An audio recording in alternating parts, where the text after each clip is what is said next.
Your favorite shopping destination, Value Zone Hypermart. ఇప్పుడు మన అమీర్పేట్లో pillar number 1081 వద్ద. విశాఖలో 29 ఏళ్ల యువకుడు దారుణ హత్య తీవ్ర కలకలం రేపుతోంది. కంచరపాలెం పరిధిలో ఉన్నటువంటి తిక్కవాణిపాలెంకు చెందినటువంటి 29 సంవత్సరాలున్న యువకుడు గణేష్ హత్య వెనుకతల పేరెంట్స్ కానీ కుటుంబ సభ్యులైతే కనుక అనేక అనుమానాలు వ్యక్తం చేస్తున్నారు. ఎందుకు అర్ధాంతరంగా అతన్ని అంత దారుణంగా చంపాల్సినటువంటి అవసరం ఎవరికి ఉంది అనే అనేక అంశాలపైన పోలీసుల దర్యాప్తు అయితే వేగవంతంగా కొనసాగుతోంది. ప్రస్తుతం అయితే మార్చురీ దగ్గర ఉన్న మనం పేరెంట్స్ కుటుంబ సభ్యులంతా కూడా ఇక్కడ ఉన్నారు. అసలు ఏం జరిగిందో అడిగి తెలుసుకుందాం. నమస్తే అండి, మీ పేరండి? నా పేరు అప్పారావు అండి. మీరు గణేష్కి ఏమవుతారు? ఫాదర్ అండి. ఏమైంది సార్, అసలు ఏం జరిగింది? నిన్న మధ్యాహ్నం ఆటోకి వెళ్తానని వెళ్ళాడండి. తర్వాత నైట్ 12:47 ఫోన్ వచ్చిందండి. అప్పటి వరకు రాలేదు. నైట్ మధ్యాహ్నం వెళ్ళిన మనిషి ఇంకా రాలేదని అలాగే నేను ఎదురు చూస్తున్నాను. అంతకి రాడని అలా చూస్తాను. 12:47 ఒక వ్యక్తి ఫోన్ చేశాడండి. ఆయన పేరు కోటేశ్వరరావు. మీ అబ్బాయి ఇక్కడ పడిపోయి ఉన్నాడు, అర్జెంటుగా రండి అని అన్నాడు. అది ఏమైందంటే నేను లేపడానికి ప్రయత్నించాను, రక్తం అది వస్తుంది తల నుంచి, ఎవరో కొట్టించినట్టున్నారు, అందువల్ల మీరు అర్జెంటుగా రండి అంటే నేను వెళ్ళి చూస్తే నాతో పాటు ఆ కుర్రోడు కూడా ప్రయత్నించాడు. లేపడానికి ప్రయత్నించాం, లేగట్లేదు, అన్కాన్షియస్ పొజిషన్లో ఉన్నాడు. అసలు ప్రాణం ఉందా లేదో కూడా మాకు తెలియట్లేదు. చాలా అబ్జర్వ్ చేస్తాం, చెవు పెట్టాము, నాడి పట్టుకున్నాం, కానీ మాకేమీ దొరకలేదు. మేము కన్ఫర్మ్ చేయలేకపోయాం. అదే ఏదైనా ఉంటే హాస్పిటల్కి తీసుకెళ్దామని, లేదంటే ఇంకెందుకని ఆలోచనలో మేము కన్ఫ్యూజ్లో ఉన్నాం. ఈ ఆలోచనలో వెంటనే నేను 100 డయల్ చేశాను, పోలీసులకు పిలిచాను, అలాగే 108కి ఫోన్ చేశాను. వాళ్ళు వచ్చారు. 110లో వచ్చే వరకు పోలీసులు ఉన్నారు. వచ్చిన తర్వాత వాళ్ళు కన్ఫర్మ్ చేసి చెక్ చేసి చనిపోయాడని చెప్పారు. అప్పుడు మిగతా వాళ్ళ ప్రాసెస్, పోలీసు వాళ్ళ ప్రాసెస్ వాళ్ళు మొదలుపెట్టారు. వాళ్ళు చేస్తున్నారండి ఇప్పుడు వరకు. అది జరిగింది. బాడీ ఉన్నటువంటి పరిస్థితుల్లో ఎట్లా, అంటే ఎవరైనా ఎలా అటాక్ చేసింది? చాలా దారుణంగా కొట్టారండి. బుర్ర మీద వెనక భాగంలో 2-3 ప్లేసుల్లో ఒక కర్రకి మేకులు కొట్టి మరి బుర్రకి కొట్టి దాంతో లాగేసి చీరేసినట్టు అయిపోయింది. ఆ కర్ర కూడా దొరికింది పోలీసులకి. మరి అది ఎక్కడ పెట్టారనేది పోలీసులకే తెలియాలి. కర్రకి మేకులు పెట్టి ఆ మేకులతో తల వెనక భాగంలో, అంటే ఇదేదో సినిమాలో చాలా క్రూరంగా మనం అలాగే ఉందండి. అది అలాగే చేశారండి. అలాగే కన్ను మీద గుద్దేశారు. కన్ను కూడా రెడ్గా అయిపోయి కమిలిపోయింది. మరి పక్క ఎముకలు భాగంలో కూడా దెబ్బలు ఉన్నాయి. షర్ట్ అయితే ఇప్పిస్తుందండి, ఆటోలో పడి ఉంది. ప్యాంటుతో ఉన్నాడు. పోలీసు వారు వచ్చిన తర్వాత ప్యాంటు కూడా ఓపెన్ చేసి ఇంకెక్కడైనా దెబ్బలు ఉన్నాయని చెక్ చేశారు. మరి వాళ్ళు ఏం డెసిషన్ తీసుకున్నారో మాకు తెలియదు. మా అబ్బాయి డిప్లొమా మెకానికల్ చేశాడు. మెకానికల్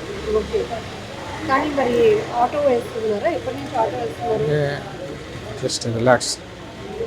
డ్రైవింగ్ ఫీల్డ్ ఇష్టం అని అంటాడండి. అందువల్ల ఆటో కొనుక్కుంటాడు, నన్ను పేర్చి పెట్టాడు.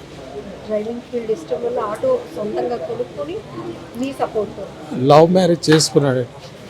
జీవనోపాధి ఏదో ఉండాలని ఆటో కొనుక్కుంటాడు, నడుపుకుంటున్నాడు. మధ్యలో ఇక రకమైన గొడవలు అవుతూనే ఉన్నాయి. ఏం జరిగింది అనేది తెలియకుండా పరిస్థితిలో ఉందండి.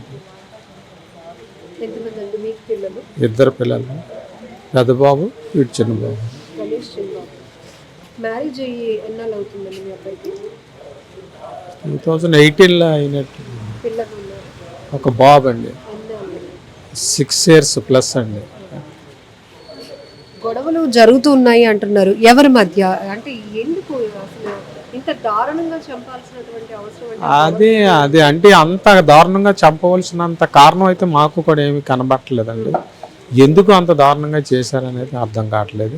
గతంలో చిన్న గొడవ అయిందండి, కొట్టుకున్నారు డిసెంబర్లో, కిందట సంవత్సరం డిసెంబర్లో గొడవ అయింది. ఆ వ్యక్తులకి ఈ వ్యక్తులకి రిలేషన్స్ ఉన్నాయండి. ఇప్పుడు ఉన్న రౌడీ షీటర్స్కి వాళ్ళకి వీళ్ళకి. ఎందుకండి గొడవలు దేనికి అసలు? అసలు ఎందుకు అవుతున్నాయో తెలియదండి. వాళ్ళు ఏదో అక్కడ తాగుతూ ఉంటారు ఆ ఖాళీ ప్లేస్లో, వీళ్ళు ఎక్కడో తాగుతుంటారు. వాళ్ళు ఎందుకు కలుస్తారో ఎప్పుడు కలుస్తారో కూడా తెలియదు. మా అబ్బాయి అదే టైంలో ఆటో పెట్టడానికి వస్తుంటాడండి అక్కడికి, ఆ ప్లేస్లో పార్కింగ్ చేయడానికి వస్తుంటాడు. ఇప్పుడు మొదట నిన్న రాత్రి మీకు ఒక ఫోన్ కాల్ వచ్చిందన్నారు, కోటేశ్వరం అనే వ్యక్తి. ఆ ఫోన్ కాల్ చేసిన పర్సన్ ఎవరండి, మీకు ఏమైనా ఐడియా ఉందా? మా ఇంటి ఎదురు ఇల్లేనండి. గతంలో అతనితోనే గొడవ అయిందండి. అతను వాళ్ళ తమ్ముడు ఇంకొక వ్యక్తి శ్యామ్ అనే వ్యక్తి. ఈ ముగ్గురు మీద మనం కేసు పెట్టి కూడా ఉన్నామండి. ఆ కేసు నడుస్తుంది ప్రజెంట్, ఇంకా కోర్టుకి వెళ్ళలేదు. వాళ్ళు నిన్నగా ఒక 10 రోజుల క్రితం నాకు ఫోన్ చేశారండి స్టేషన్ నుంచి. మీరు పలానా రోజు కేసు పెట్టారు కదా, అది దెబ్బలు తగిలాయి కదా, మీ అబ్బాయి కన్ను డ్యామేజ్ అయింది, అది దేంతో కుట్టారో మీరు ఏమైనా చెప్పగలరా అని అన్నారు. అది మాకు ఐడియా లేదండి. మేము ఊహించుకున్నది ఏంటంటే వాళ్ళ చేతులకు కడాలు అవి ఉన్నాయండి, ఎనప కడాలు, అవి తీసి గుద్దీసి ఉంటారని మేము అనుకుంటున్నాం అండి అని చెప్పాము. ఇప్పుడు నిన్న ఈ వ్యక్తి కోటేశ్వరం అన్న వ్యక్తి ఫోను మీ అబ్బాయి ఫోన్ నుంచి చేశాడా, అతని ఫోన్ నెంబర్? అతని ఫోన్ నుంచే చేశాడండి. మా అబ్బాయి ఫోన్ నుంచి కాదు, అతని ఫోన్ నుంచే చేశాడు. అతను మేము చూడగానే సిచ్యువేషన్ అయితే అతను హెల్ప్ చేసినట్టే కనబడుతుంది. గతంలో గొడవ ఆడినా సరే మాకైతే చూడడానికి హెల్ప్ చేసినట్టే ఉన్నాడు ఆ కుర్రాడు. మరి ఏదో క్రెడ్జ్ పెట్టుకొని ఏదో చేశారులే అనే ఆలోచన అయితే మాకు అనిపించలేదు. మీకు ఎలాంటి అనుమానాలు ఉన్నాయి? ఏ రకమైనటువంటి కేసు పోలీసులు ఫైల్ చేశారు? అంటే ఎందుకు జరిగింది, ఎలా జరిగింది అనేది పట్టుకోవాల్సిన బాధ్యత వాళ్ళదండి. ఇది విశాఖపట్నంలో ఇది ఒకటే కాదు, చాలా జరుగుతున్నాయి. ఇలాంటి అరాచకాలు జరగకుండా సరైన కఠిన శిక్ష ఇలాంటి రౌడీ షీటర్లు అందరికీ వేసి శిక్షించి మాకు సరైన న్యాయం చేపెడతారని కోరుకుంటున్నాను. ఒక తండ్రిగా చెప్పండి, కొడుకుని డిప్లొమా వరకు చదివించారు, ప్రేమ పెళ్లి చేసుకున్నాడు, వాళ్ళకి ఒక బాబు, లైఫ్ సెటిల్ అవ్వడానికి తనకి ఇష్టమైన డ్రైవింగ్ ఫీల్డ్ కోసం ఆటో కూడా కొనుక్కుని జీవితాన్ని అలా లైఫ్ ను కంటిన్యూ చేస్తున్నాడు, కొనసాగిస్తున్నాడు అన్న తరుణంలో అత్యంత దారుణంగా ఇప్పటికీ ఎవరో తెలియలేనటువంటి గుర్తు తెలియని వ్యక్తుల చేతిలో అంత దారుణంగా హత్యకు గురవటం అంటే ఎలాంటి న్యాయం? గుర్తు తెలియని వ్యక్తులని అయితే ఏమి లేదండి. చూచాయిగా ఇప్పుడు ఎవరైతే అరెస్ట్ అయ్యారో వాళ్ళ మీదే మాకు అనుమానం. నలుగురిని తీసుకున్నారండి. వాళ్ళ మదరే వచ్చి చెప్పిందండి మాకు. రాజు అనే కుర్రాడు తాలూకా మదరే మేము 9-10 గంటల టైంలో మీ అబ్బాయి కొట్టాడని తెలిస్తే నేను వచ్చి అడిగాను. మీ అబ్బాయి నన్ను కూడా తిట్టాడు, అప్పుడు మా అబ్బాయిని లాక్కొని వెళ్ళిపోయాను నేను అని చెప్పడం జరిగింది. అంటే గొడవకి కారణం ఆవిడ చెప్పింది గొడవ అవుతుంది అని. ఇప్పుడు ఈ రౌడీ షీటర్ తరుణ్ అనేవాడు వాళ్ళకి పిన్ను కూడుకు అనమాట కుర్రాడు, ఈ రాజు అన్నాడు. మరి వాళ్ళకి ఫోన్లు చేసుకొని మధ్యలో ఈ అశోక్ అనే కుర్రాడు, ఇంకెవరో ఉన్నారండి, 4 పేర్లు నాకు అంత ఐడియా లేదు, 4 ఉన్నారు. 4 కూడా దీనికి పాల్పడి ఉన్నారని మా అనుమానం. వాళ్ళ వయసు ఎంత ఉంటుందండి ఈ 4? రాజు, తరుణు. ఈ తరుణు 29-30 సంవత్సరాలు ఉంటాయండి. మా అబ్బాయి సేమ్ వయసు అండి, ఇద్దరు ఒకే ఏజ్లో ఉంటారు. ఈ అశోక్ అనే కుర్రాడు ఒక 5 years చిన్నోడు ఉంటాడు వాళ్ళకంటే. ఈ రాజు కూడా ఒక 4 years ఎంతో చిన్న ఉంటాడండి. మొత్తానికి 25 నుంచి 30 ఏళ్ల వయసు వాళ్ళు ఈ హత్యకి కారకులైనటువంటి. అవును, అంతేనండి. చెప్పండి మీరు ఏదో. వాళ్ళ మీద రౌడీ షీటర్స్ కూడా ఉందండి.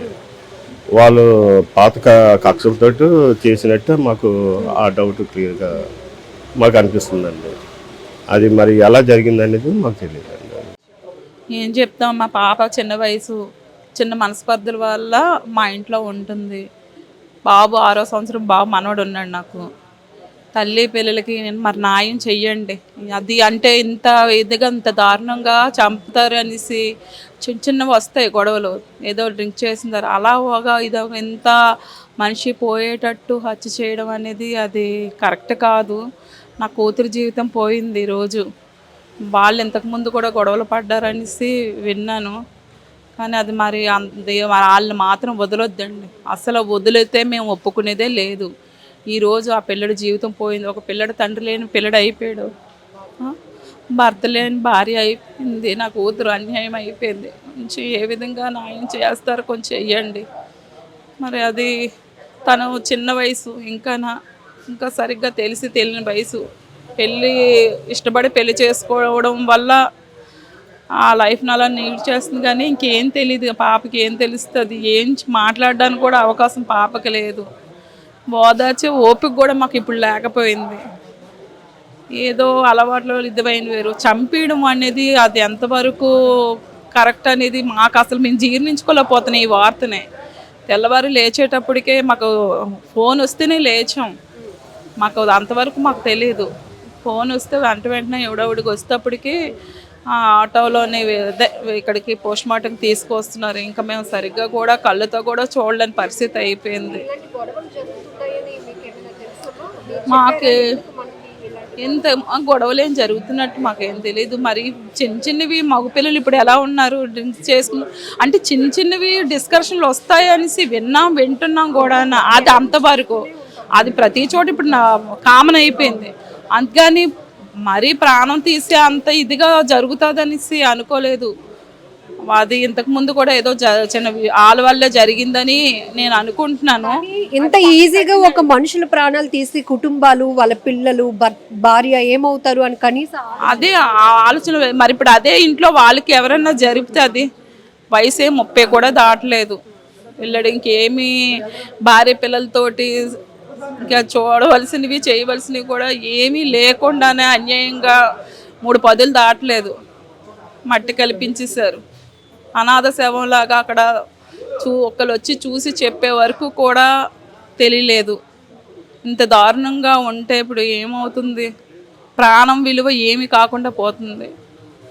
కొంచెం నా కూతురికి న్యాయం చెయ్యండి. ఏ విధంగా చేస్తారో వాళ్ళు మాత్రం వదలొద్దు. మీ భర్త అంత దారుణంగా హత్యకు గురి కావటం చాలా బాధాకరమైన విషయం. ఏం న్యాయం? మీరే చెయ్యండి, న్యాయం చెయ్యండి నా భర్తకి, నాకు, మా అత్తకి, మా అయ్యకి కూడా. ఎప్పుడైందమ్మా మీకు మ్యారేజ్? 2018. మీరేం చదువుకున్నారు? బీకామ్ చేశాను. తిను డిప్లొమా. ఇద్దరికి పరిచయం బావ అవుతాడు. పిల్లలు ఎంతమంది? బాబు ఒకడు. ఎంత వయసులో? 6 years. చూసారా అసలు ఏం జరిగిందో? ఏమైనా నాకు తెలియదండి. మా అమ్మ వాళ్ళ ఇంట్లో చిన్న మనస్పర్ధల వల్ల ఉన్నాను 5 నెలల నుంచి. తెల్లవారు నాకు ఫోన్ వస్తే వెళ్ళాను అంతే. గొడవ మా అత్తగారు కాల్ చేశారు. ఏమైనా ఇతరులతో అంటే ఫ్రెండ్స్తో కానీ చుట్టుపక్కల ముందు గొడవ అయింది. నాకు వాళ్ళ మీదే అనుమానం. ఎందుకు గొడవ అయిందో ఏమైనా ఐడియా ఉందా? అదేం తెలియదండి. వాళ్ళు ఎవరు అంటే ఇంటి దగ్గర ఉన్న వాళ్ళు. ఇప్పుడు ఈ హత్యకు గురైన వ్యక్తుల్లో ఒక 4గురిని పోలీసులు అదుపులోకి తీసుకున్నారు. వాళ్ళే అని మీరు? వాళ్ళే అనుకున్నారు. నిజంగా ప్రస్తుతం ఉన్నటువంటి సమాజం దేనికి ప్రయారిటీ ఇస్తుంది? ఆర్థిక సంబంధాల చుట్టూ మాత్రమే తిరుగుతుంది. మళ్ళీ ఎన్నికలంగానే చాలా విరక్తి కలుగుతాను. మంచి అనిపిస్తుంది కదా, లేడీస్ కూడా ఛాలెంజింగ్ జాబ్స్ చేసినప్పుడు చాలా బాగుంటది. ట్రాఫిక్ అసిస్టెంట్స్ గా నియమించిన ట్రాన్స్జెండర్స్ అందరితో సాల్యూట్ చేయించుకుంటున్నారు. ఫుడ్ డెలివరీ ఇవ్వటానికి వెళ్ళినటువంటి డెలివరీ బాయ్ అనిల్ పై కళ్ళ ముందు